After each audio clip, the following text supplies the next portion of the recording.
Las plagas parte 3, hemos llegado hasta la séptima plaga, que vino siendo el granizo, si recuerdas, que ese granizo destruyó todo lo que no se había puesto debajo de un tejabán o de una estructura. Dios les había advertido y por lo tanto todo lo que no estuvo cubierto por algo se deshizo y se destruyó. Hierbas, árboles, sembradillos, todo fue destruido. Y aún viendo eso, Faraón endurece su corazón y no deja ir a los hijos de Israel. Esa fue la séptima plaga y nos quedan solo 3 más. Hoy vamos a ver 2 de ellas. Y como la explicación de la última plaga.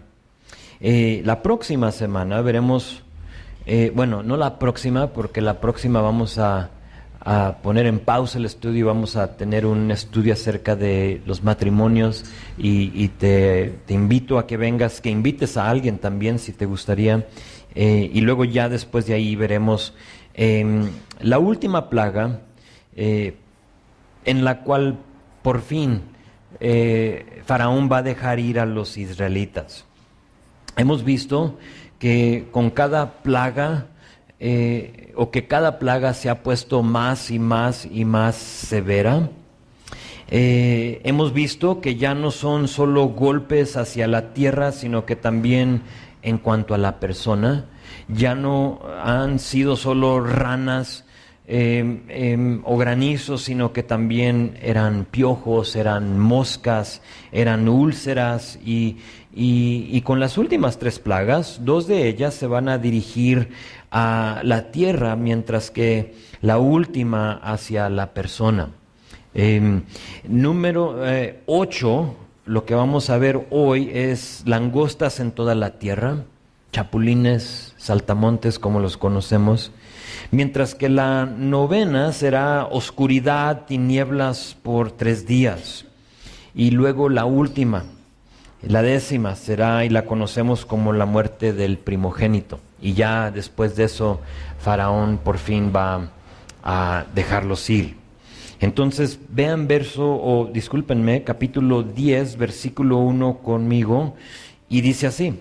Dice: Jehová dijo a Moisés: entra a la presencia de Faraón, porque yo he endurecido su corazón y el corazón de sus siervos, para mostrar entre ellos estas mis señales, y para que cuentes a tus hijos y a tus nietos las cosas que yo hice en Egipto, y mis señales que hice entre ellos, para que sepáis que yo soy Jehová. Vemos que aquí las plagas tenían un doble propósito. Sí, la primera era, como dice aquí, para mostrarle a los egipcios estas señales, para que ellos sepan quién es el Dios real. Pudiendo haberlos destruido con un solo golpe, porque es Dios, Él decidió usar las plagas para destruir la creencia politeística de los egipcios. Sabemos que ellos alababan y adoraban a una multitud de dioses. Entonces usa esto para destruir esa creencia. Hemos visto que con cada plaga hay un dios egipcio relacionada con ella. Dios le está diciendo: cuando terminen de sufrir todas estas plagas, ustedes sabrán que yo soy el único Dios, porque le han clamado y le han pedido y le han ofrecido a todos sus dioses y ninguno les responde. Y van a saber que yo soy el único. Entonces es como el primer propósito, pero tiene otro propósito. Vean en verso 2 donde dice que ha hecho todo esto para que les cuentes a tus hijos y a tus nietos las cosas que yo hice en Egipto. Y fíjate, y para que sepan que yo soy Jehová.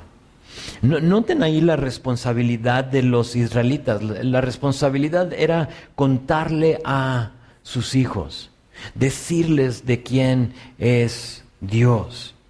Y parte de nuestra responsabilidad como padres, como personas ya mayores, se puede decir, me puedo incluir yo en eso, es contarle a los más jóvenes de la fidelidad de Dios, de quién es Dios.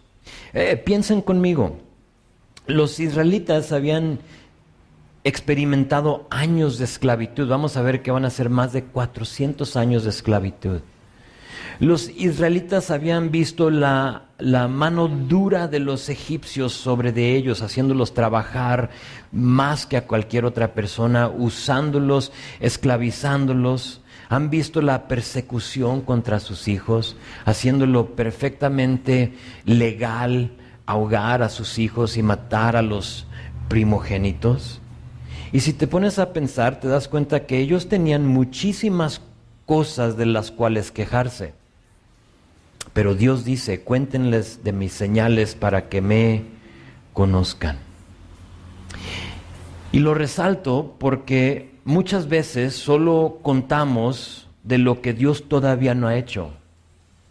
Y platicas con alguien y te dice todo de los problemas, todas de las situaciones, todo de lo que Dios todavía no hace en su vida. Sí, todavía no tenemos esto y Dios todavía no cumple el otro. Y no quiero minimizar el sufrimiento. No es el punto.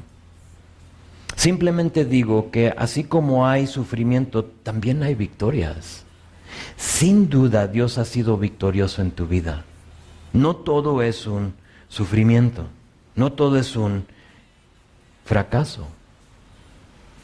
Y por lo tanto la pregunta para nosotros es esta: ¿puedes tú contar de las victorias de Dios en tu vida?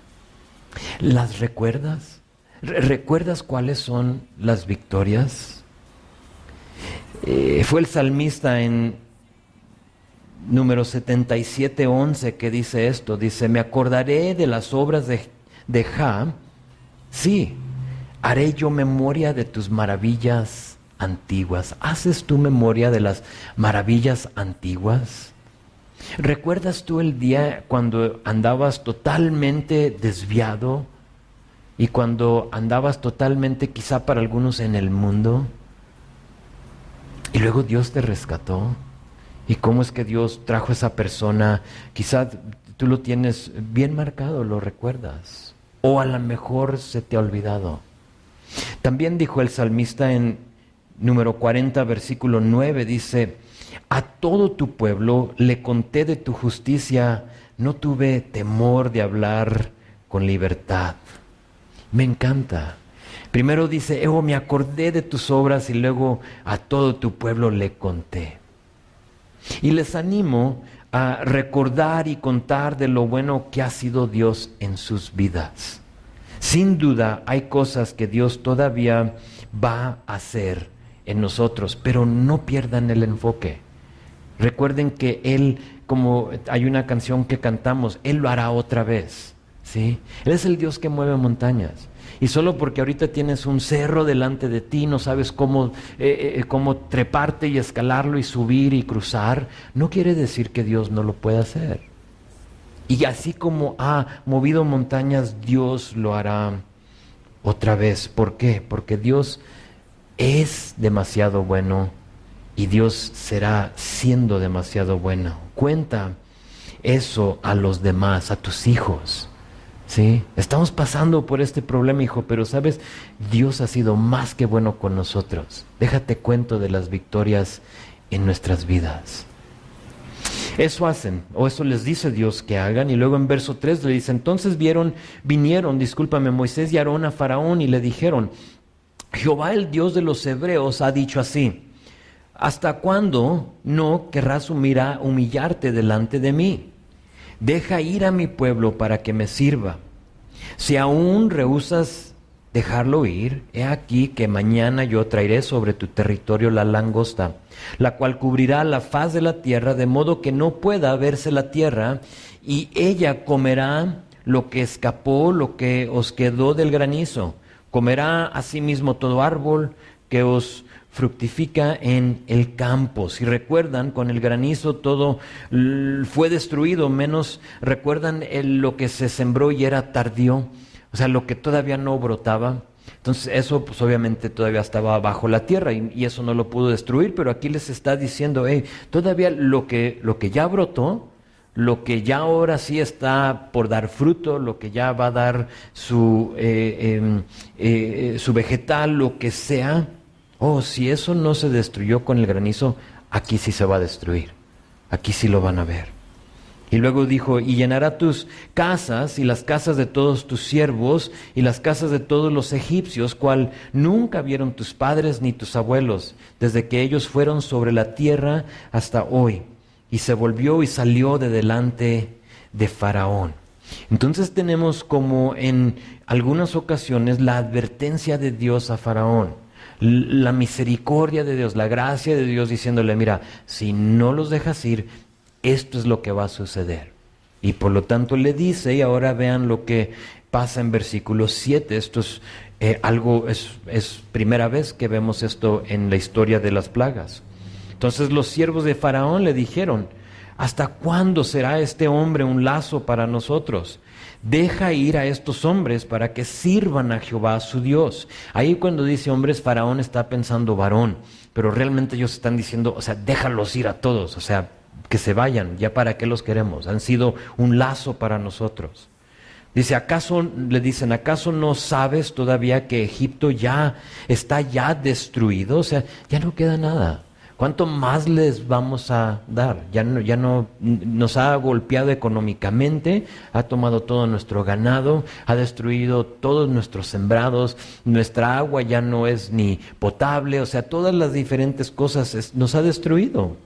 Y sabes, un proverbio muy importante para nosotros es 15:22, Proverbios 15:22 dice, los pensamientos son frustrados donde no hay consejo, mas en la multitud de consejeros se afirman.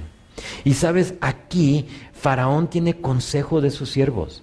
Ellos se atreven a ir delante de Faraón, porque no cualquiera lo hacía, y decirle, sabes, déjalos ir. Y hay sabiduría en la multitud de consejeros. Y te animo a ti que cuando tengas tus decisiones que tomar, que busques consejo de otras personas. ¿Sí? ¿Y tú qué piensas? ¿Y tú qué opinas? Y puedes orar conmigo. Porque hay sabiduría en eso. Pero cuando no hay, dice que frustrados son los pensamientos y ellos le dicen, ya basta. Ya basta, déjalos ir, ya han destruido todo y lo poquito que nos queda lo va a destruir con la langosta, nos acaba de decir. Esta ya no es mentira, porque cada vez que han dicho algo, lo ha cumplido Dios. Entonces, como que ya saben quién es, y ahorita vamos a ver que Moisés era muy poderoso dentro de ellos, nos va a decir, sabiendo que ellos ya saben el poder de Dios. Faraón sigue endurecido de corazón y él tiene un buen consejo, pero vean lo que pasa en versículo 8. Y Moisés y Aarón volvieron a ser llamados ante Faraón, el cual les dijo, andad y servid a Jehová vuestro Dios. Y luego les hace una pregunta, ¿y quiénes son los que han de ir? Moisés respondió, hemos de ir con nuestros niños y con nuestros viejos, con nuestros hijos, yo estoy incluido entre los viejos, con nuestros hijos y con nuestras hijas, con nuestras ovejas y con nuestras vacas hemos de ir, porque es nuestra fiesta solemne para Jehová. Y él les dijo, así sea Jehová con vosotros. ¿Cómo os voy a dejar ir a vosotros y a vuestros niños? Mirad cómo el mal está delante de vuestro rostro. Dice, no será así. Id ahora los varones y servid a Jehová, pues esto es lo que vosotros pedisteis. Y los echaron de la presencia de Faraón. Otro arreglo, otro malentendido de Faraón, pensando que ellos decían, deja ir solo a los hombres. Eso ya lo había intentado, vayan así como así ustedes y luego regresen. No. Y es otro arreglo de Faraón, les pregunta que quiénes van a ir, y pues Moisés no era duda para él, dice pues todos nosotros, hijos, viejos, nuestras esposas, el ganado, o sea, todo. Y en lugar de decir Faraón, ok, váyanse, o sea, ya basta, tomando el consejo de los siervos, les dice, veo que tienen malas intenciones, y no será así, y no los deja ir. Y por su corazón duro los echa fuera. Y luego verso 2, entonces Jehová dijo a Moisés, extiende tu mano sobre la tierra de Egipto para traer la langosta a fin de que suba sobre el país de Egipto y consuma todo lo que el granizo dejó.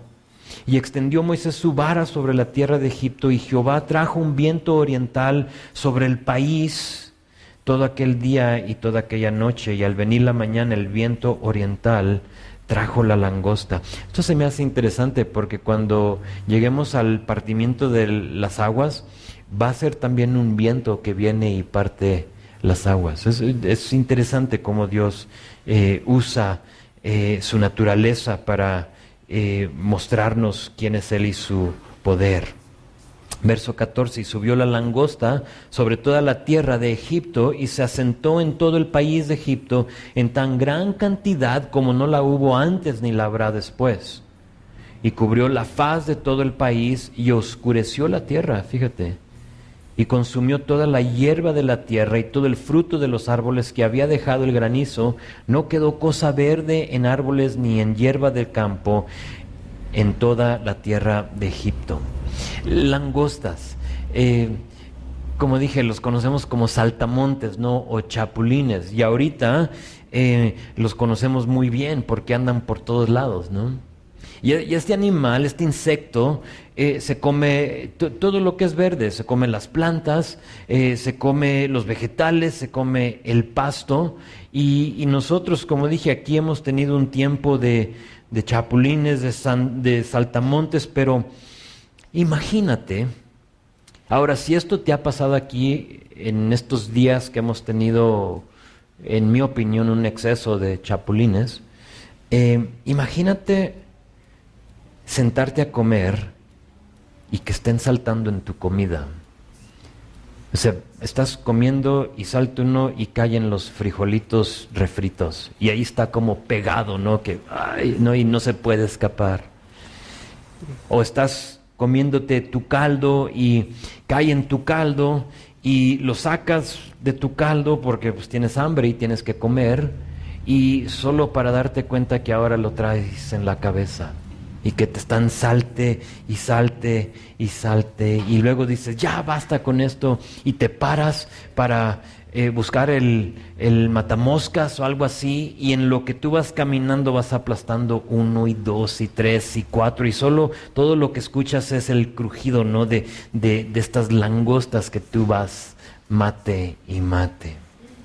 Hay langostas por todos lados, se oscurece la tierra, fíjate, ¿sí? Y si ahorita se te hacen muchos, imagínate no poder ni pisar, tenerlos en tus camas, en tus casas, en todo. Eso es lo que está sucediendo aquí. Verso 16. Entonces Faraón se apresuró. O otra palabra ahí puede ser, Faraón ansiosamente llamó a Moisés y a Aarón y dijo, he pecado contra Jehová vuestro Dios y contra vosotros, mas os ruego ahora que perdonéis mi pecado solamente esta vez, y que oréis a Jehová vuestro Dios que quite de mí al menos esta plaga mortal. Ya la ve como algo mortal. Estamos a punto de morir, ya no tenemos nada que comer, ¿sí? Ya se ha comido todo lo verde, todo ha destruido todos los sembrados y todo lo demás, y llega el golpe y lo empieza a experimentar Faraón, y apresuradamente llama a Moisés solo para decirles, fíjate lo que les dice, he pecado contra Jehová, fíjate la palabra, vuestro Dios. He pecado contra Jehová, vuestro Dios. Y cuando Dios es el Dios de otra persona y no tuyo, te das cuenta que no tienes una relación con Él, te das cuenta que no hay una intimidad. ¿Para qué? Para acercarte y para pedirle perdón a Él tú mismo. No hay una cercanía cuando es el Dios de otra persona. Y te tengo que decir, para los que quizás son más jóvenes, están con sus papás o todavía los tienen aquí con ustedes, Dios no tiene nietos, Dios solo tiene hijos. Entonces, tú no puedes decir, pues porque mis papás son cristianos, pues yo también lo soy. No, tú tienes que tener una relación personal con Dios. Si no, va a seguir siendo el Dios de vuestros padres. ¿Sí? Y por lo tanto mamá, ora por mí. Cuando tú bien puedes orar por ti mismo, pero si no hay una relación, una intimidad, es imposible decirlo. Y aquí Faraón sabía que su relación era con Moisés y no con Dios. Por eso le dice, he pecado contra Jehová vuestro Dios, y fíjate, y contra vosotros. O sea, él tenía una relación personal con Moisés, pero no con Dios.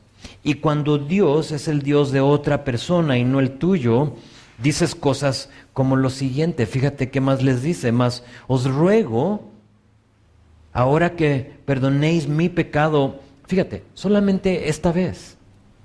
Solamente esta vez. Y perdóname, pero solamente esta vez. Y para Faraón este concepto de perdón para siempre, como el que conocemos nosotros en Cristo, que perdona nuestro pecado pasado, presente y futuro, era ajeno para Faraón.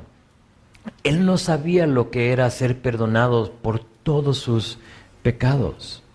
Por la multitud de dioses que los egipcios tenían, se acostumbraba a pedirle perdón a ese Dios según tu ofensa.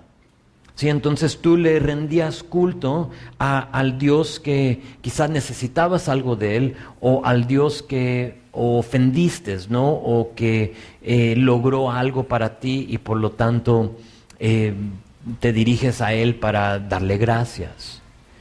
Aquí en nuestra área, en nuestro país, lo vemos en una manera como peregrinaciones, ¿no? Y vemos que andan en su peregrinación. ¿Por qué? Por probablemente una promesa, algo que hicieron que ahora tienen que ir a cumplir eso. Y es lo mismo. Es lo que estaba pasando aquí. Faraón está impuesto a sacrificar, a ofrecer algo a un Dios por cada cosa individualmente. Ya hemos visto una multitud de dioses de ellos.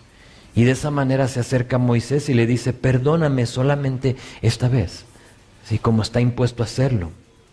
Es impresionante el modo de pensar, y sabes, eso después para los israelitas va a ser algo muy similar, porque ellos van a tener un sistema de sacrificio donde tienes que sacrificar para cada uno de tus pecados. O sea, tienes que ir al sacerdote y tienes que hacer tu ofrenda, y va a ser un sistema de sacrificio que eventual nos va a llevar a un lugar donde vemos que no se puede cumplir, que no es bastante, que la sangre de un cordero solo te funciona para un año si te gusta, o por un día, o por lo que sea. Sacrificios están dándose en una manera cotidiana, y luego llega Jesús y dice, yo muero por todos los pecados. Y tienes Hebreos 10 que tan hermoso lo explica de Jesús, de cómo Él fue el que murió una vez y por fin. ¿Sí? Eso es muy interesante, lo veremos ya cuando lleguemos a eso. Y luego vean verso 18, dice, y salió Moisés de delante de Faraón y oró a Jehová. Entonces Jehová trajo un fortísimo viento occidental y quitó la langosta y la arrojó en el mar Rojo. Ni una langosta quedó en todo el país de Egipto. El poder y la maravilla y el milagro de Dios. Pero Jehová endureció el corazón de Faraón y este no dejó ir a los hijos de Israel. Ya sabemos que el Faraón, ya lo he resaltado en otros estudios, ya está endurecido. Sí, eso sucedió primero y luego Dios le permite, y por lo tanto ahora es su libre albedrío. O sea, él se quiso endurecer y ahora dice, está bien, pues endurezco, confirmo lo que ya está sucediendo en tu vida.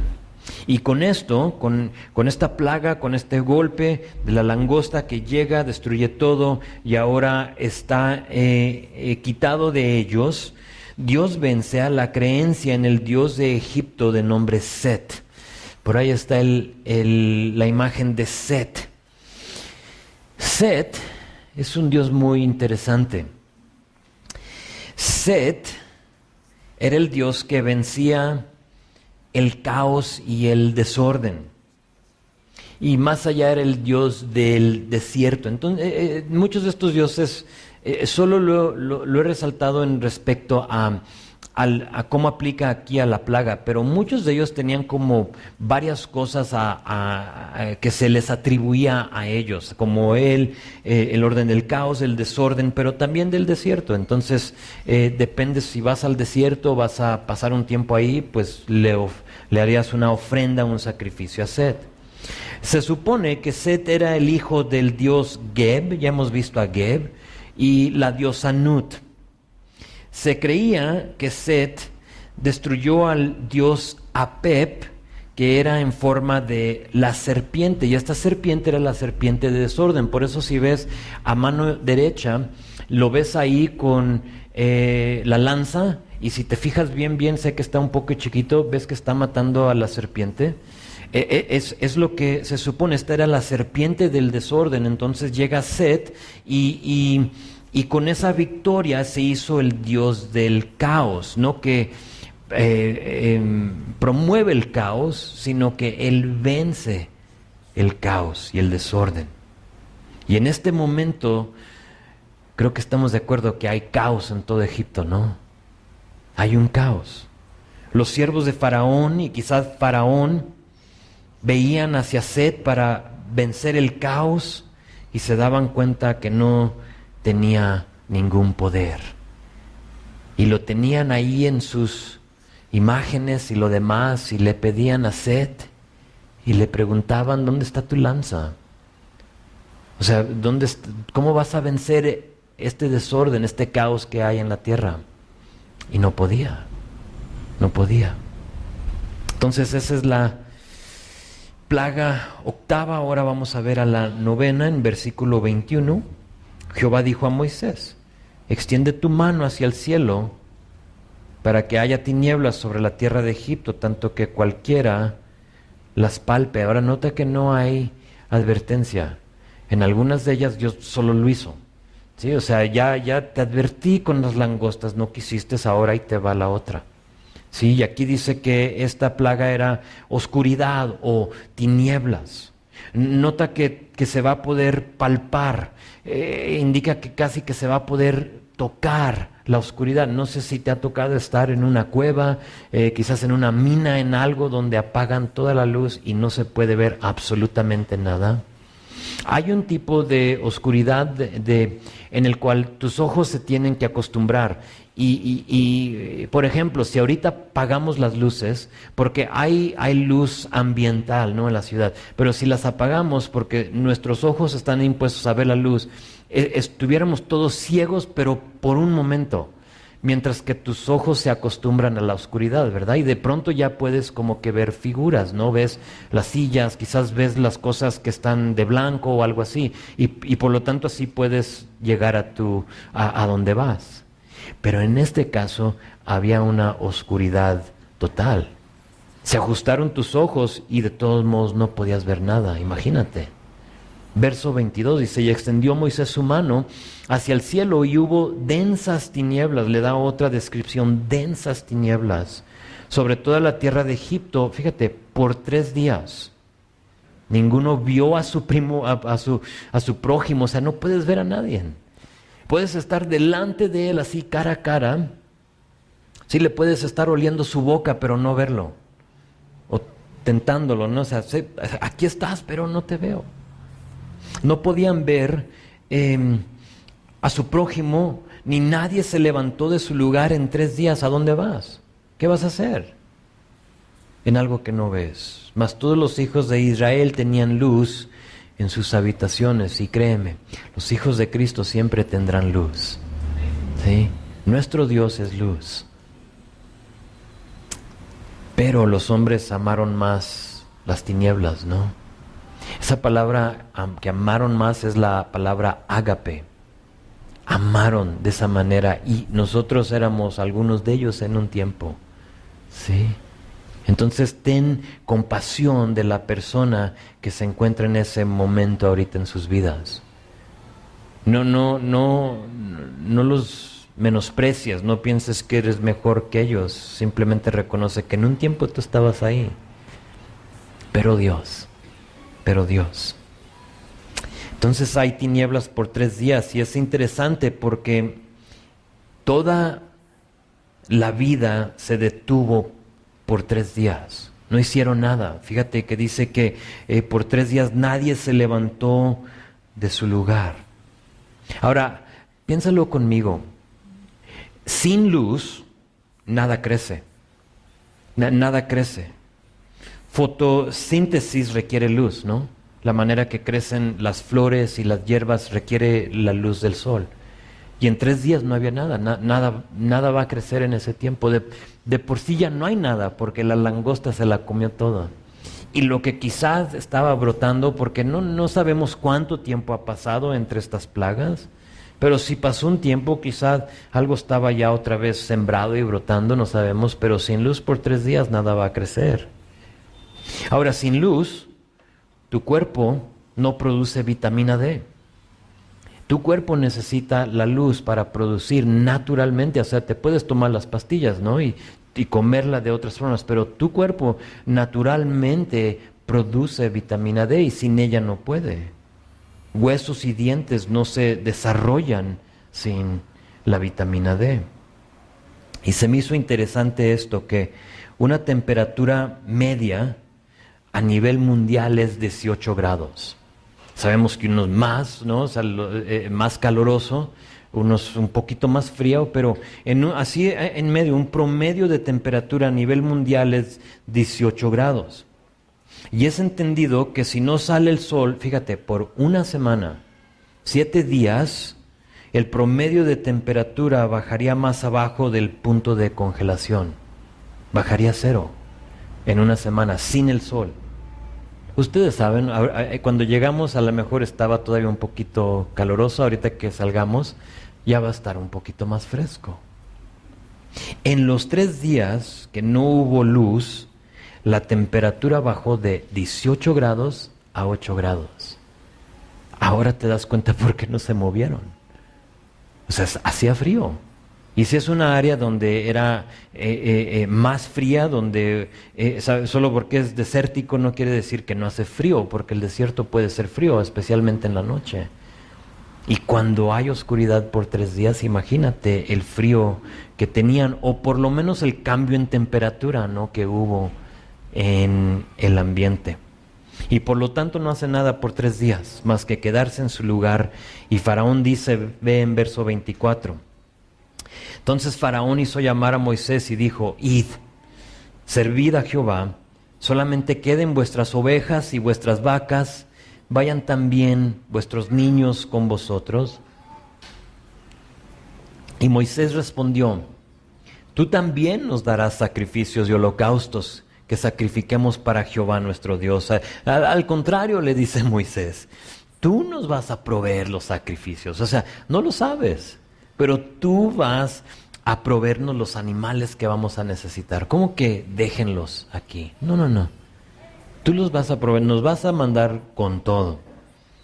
Verso 26, nuestros ganados irán también con nosotros, no quedará ni una pezuña, porque de ellos hemos de tomar para servir a Jehová nuestro Dios, y no sabemos con qué hemos de servir a Jehová hasta que lleguemos allá. Pero Jehová endureció el corazón de Faraón y no quiso dejarlos ir. Y le dijo Faraón, retírate de mí, guárdate que no veas más mi rostro, porque en cualquier día que vieres mi rostro morirás. Y Moisés respondió, bien has dicho, no veré más tu rostro. vemos, y así se termina capítulo 10, pero vemos que Faraón le ofrece otro compromiso, otro arreglo, ¿no? O sea, y ya lo ha hecho, no es primera vez, sino que ve, pero estas son como las condiciones. Y Moisés no lo acepta. Moisés sabe lo que ha dicho Dios y Moisés no va a aceptar nada más que lo que Dios ha dicho. Eso causa que Faraón se enoje. Se enoja y lo echa fuera. Nota que le dice: retírate de mí.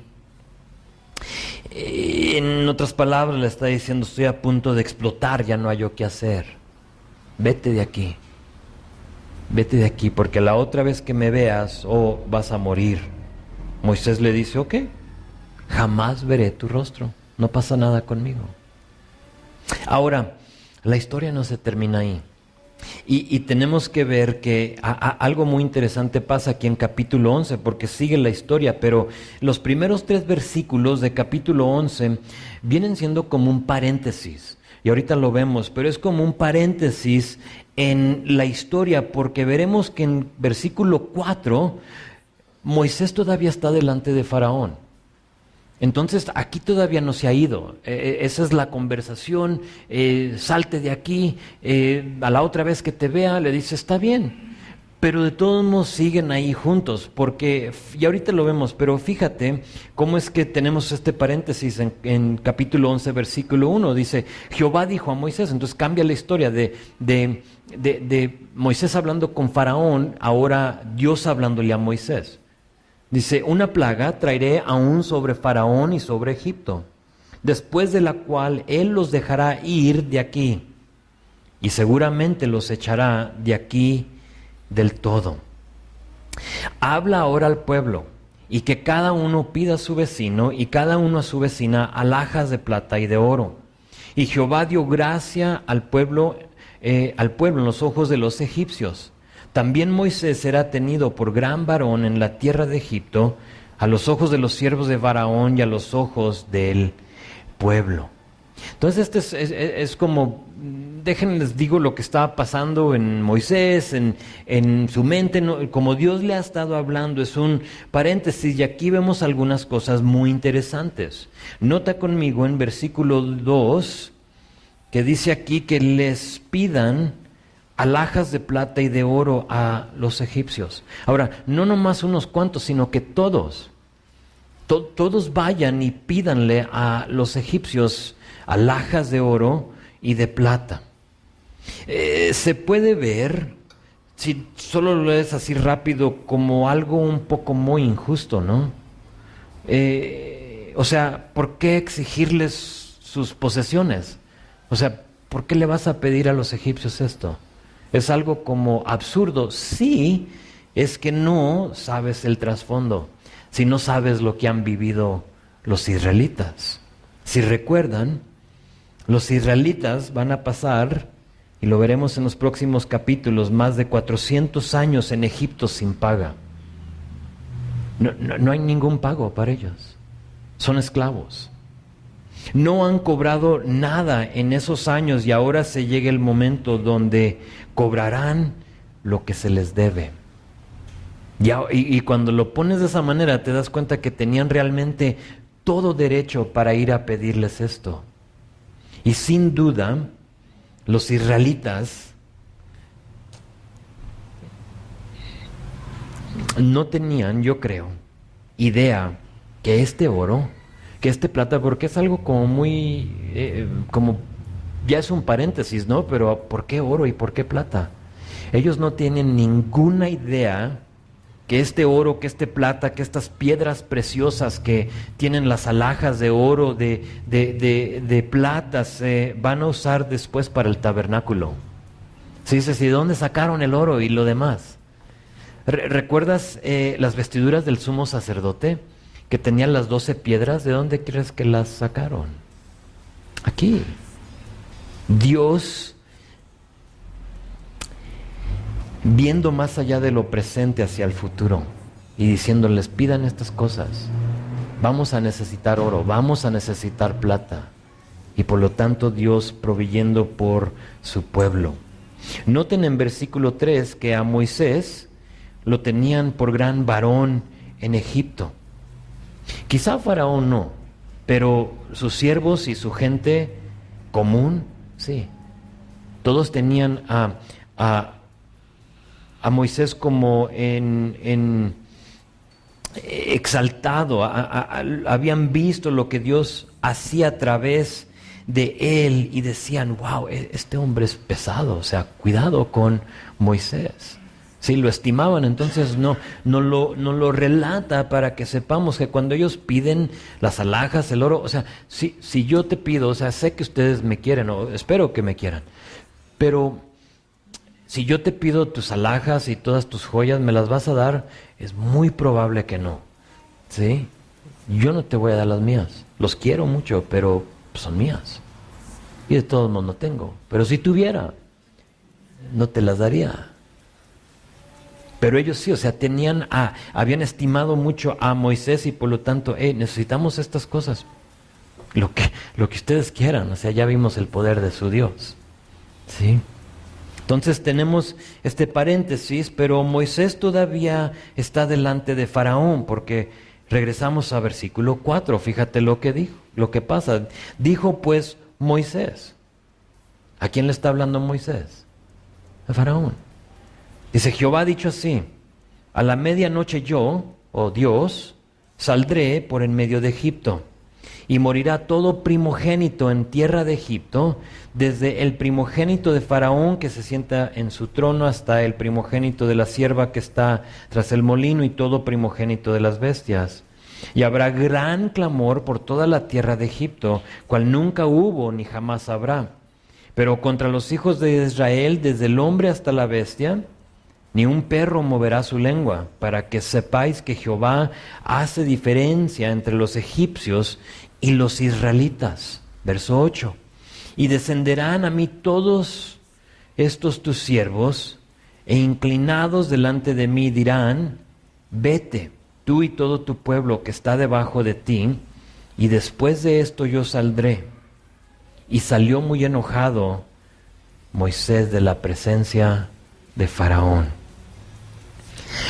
Lo que le acaba de explicar lo conocemos como el golpe de la muerte del primogénito, es la última plaga, es lo que nos va a detallar capítulo 12. No lo vamos a ver hoy, pero es lo que es. En capítulo 12 tenemos la descripción de este golpe, pero igual a otras plagas, a muchas de ellas Dios advierte y Dios deja que Faraón decida qué hacer. Le está diciendo que esto va a suceder. Y él tiene una decisión. Yo sigo siendo de la opinión que si Faraón se arrepiente, Dios lo perdona. Pero no quiere. Ahora quiero ver unas cosas claves aquí en versículo 5. Es importantísimo. Dice ahí que morirá todo primogénito, fíjate, en tierra de Egipto. Eso es muy importante porque nota que no dice que morirá el primogénito de Egipto, sino que en Egipto. Eso es importante porque salvación será para todos y no solo para los israelitas. ¿Sí? Los israelitas se encuentran en Egipto, están en Gosén, es una ciudad ahí en Egipto. Y dice aquí que morirá todo primogénito. Entonces, eso indica que si un egipcio decide obedecer y hacer lo que Dios dice, él será salvo. Pero también indica de la misma manera que si un israelita no decide obedecer a Dios, que será destruido su primogénito. La salvación de Dios es la misma hoy como fue entonces. Siempre, ahora escúchame bien, siempre se basa en la obediencia a Él y nada más. No tienes que hacer nada más que obedecer lo que Dios te dice. Y es todo. Y más allá nos da a entender que la salvación no es solo para los escogidos, no es solo para los buenos o porque nadie es bueno, sino que es para todos. judío como gentil, hombre como mujer, esclavo como libre, niño como adulto. La salvación es para todos. Es importante notar eso. En este caso, la salvación va a venir por poner sangre sobre el marco o el dintel y luego los postes de la casa. Sí, es como el ángel va a pasar y va a ver, y todo aquel que obedeció y hizo lo que se le pidió. A nosotros en Cristo se nos pide que creamos en nuestro corazón y que lo confesemos con nuestra boca y seremos salvos. Sí, ese es como lo que nos corresponde a nosotros. Para ellos era poner esta sangre sobre el dintel y los postes para el perdón y para ser pasados sobre, para que no haya muerte en sus casas. En unas semanas veremos las similitudes entre este evento de la Pascua, de lo que conocemos como la plaga de la muerte del primogénito, y la cruz, porque hay muchas similitudes entre las dos cosas. Por ahorita, noten eso, pero también noten en verso 8 la última frase. Fíjense lo que dice ahí, dice: y salió Moisés muy enojado de la presencia de Faraón.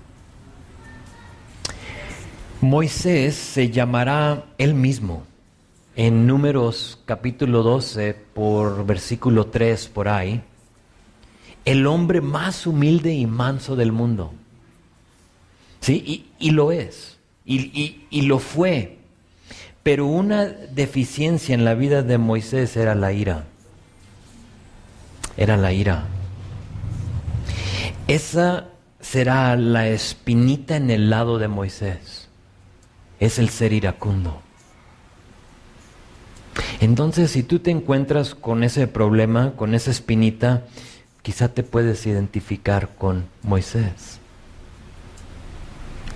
Será por esa misma ira que él va a, recuerden, a golpear la roca en Números capítulo 20, en lugar de hablarle, como Dios le había dicho. Recuerden, tú háblale a la roca para que fluya el agua, tú háblale. Y Moisés, por su ira, otra vez se enoja y toma su vara y golpea la roca, y tienes que saber, el agua fluye. Sí, porque Dios no va a parar de bendecir a los demás por el error de un hombre. Y el agua va a fluir, pero eso va a ser lo que le va a proveer a Moisés entrar a la tierra prometida. Porque va a representar mal a Dios. Ahora, ¿tenía razón Moisés para enojarse aquí con Faraón? Claro. ¿Cuántas veces le ha dicho, ya no me engañes, y lo engañó? ¿Cuántas veces le ha advertido y él no ha querido? Piensen en el sufrimiento, en la muerte, en la opresión que ha vivido y ha visto Moisés. ¿Tenía razón?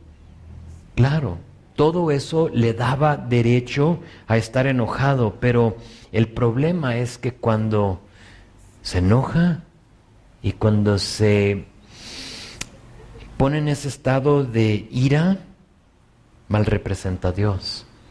Y ese es el problema con la ira en nuestras vidas también.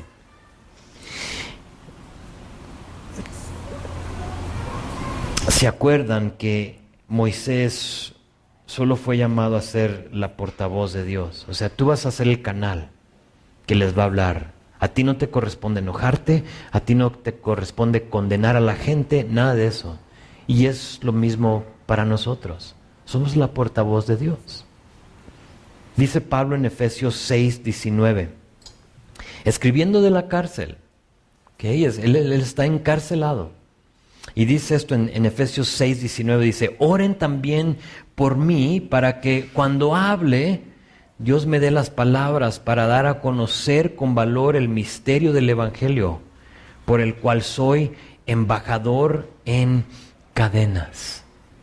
Ahora yo sé que la mayoría de nosotros, si no todos, batallamos con momentos de ira, pero como dice Pablo, oren para que cuando yo hable cosas que revelan el Evangelio, no que lo perjudican.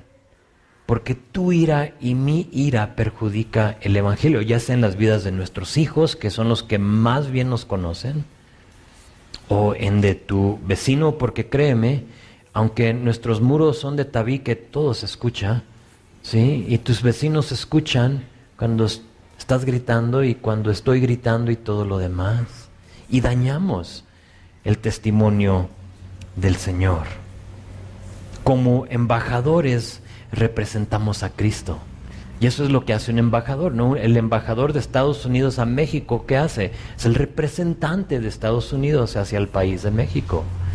Y por lo tanto él tiene que mantener ciertas reglas y normas y todo eso para asegurarse que representa bien a su país.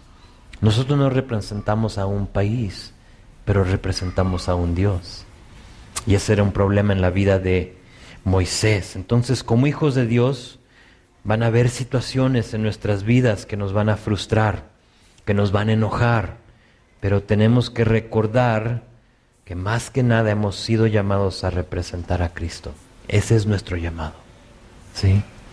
Ok, entonces ahí vemos que Moisés se frustra, se enoja y sale de la presencia de Dios, y nos quedan 2 más versículos. Dice, Jehová dijo a Moisés, Faraón no os oirá, para que mis maravillas se multipliquen en la tierra de Egipto.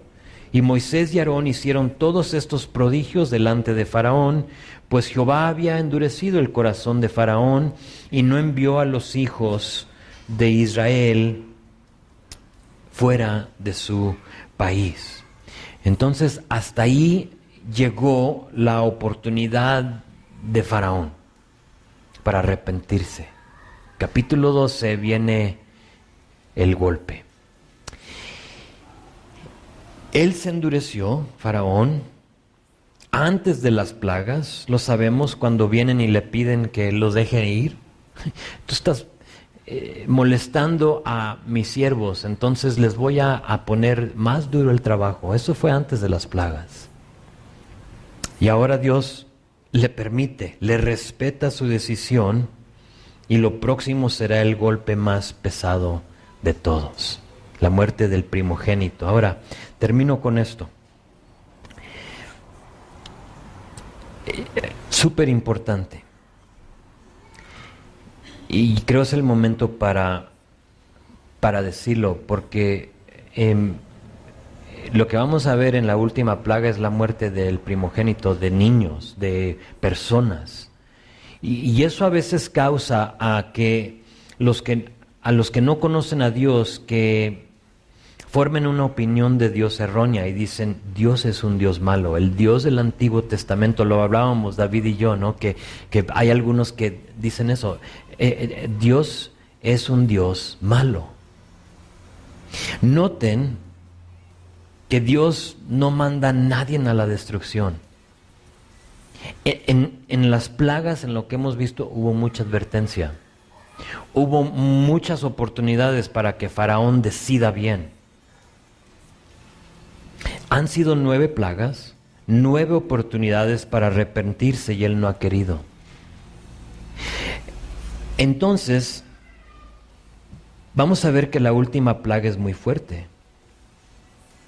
Van a morir muchísimas personas. ¿Quién lo decidió? ¿Dios o Faraón? ¿Quién lo decidió? Faraón, ¿no? O sea, Faraón es el que lo ha decidido. Si él se arrepiente, no sucede. Pero no lo hizo.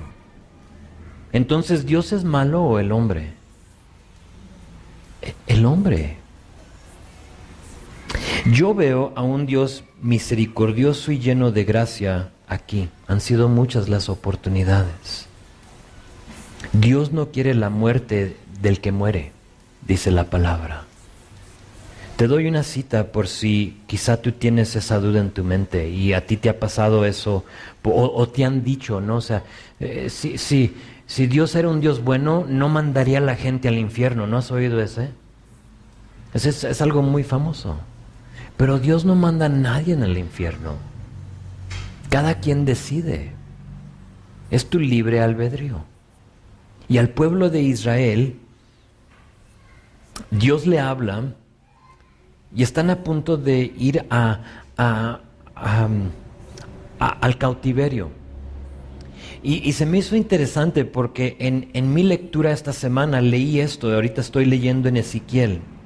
Y siempre me sorprende cuando Dios me enseña algo en mi tiempo personal y es como para todos nosotros, ¿sí? O sea, yo me lo puedo quedar, ¿no? Es mío, Señor. Pero a veces Dios me da algo para compartirles a ustedes, sin saberlo. Y es lo hermoso de estar en su palabra en una manera cotidiana. Pero esta semana leí Ezequiel 18 y en versículo 31 y 32 dice esto. Hablándole a los hijos de Israel, dice: arrojen de una vez por todas las maldades que cometieron contra mí y háganse de un corazón y de un espíritu nuevo. ¿Por qué habrás de morir, pueblo de Israel? Les hace una pregunta. ¿Por qué habrás de morir, pueblo de Israel? Yo no quiero la muerte de nadie. Conviértanse y vivirán, lo afirma el Señor omnipotente. Ese es el Dios de la Biblia. Ese es. Dios no quiere la muerte del que muere. Pero aquí está la cosa. Cada persona tiene que decidir. Así como les dijo en estos versículos, cada persona tiene que decidir arrojar o echar fuera la maldad. ¿Cómo lo haces? Arrepintiéndole y pidiéndole a Dios que te perdone por tu pecado. Pero tú tienes que, nota que les dice, echen fuera, arrojen su maldad. Y luego les dice otra cosa: procuren encontrar un nuevo corazón. Y para nosotros es encontrar ese nuevo corazón en Cristo. Faraón se endureció y esa decisión lo llevará a sufrir la consecuencia de su rebelión. Y les tengo que decir que Dios no es un Dios malo, pero sí es un Dios justo. ¿Sí? Y tiene que juzgar a todo aquel que ha decidido lo contrario.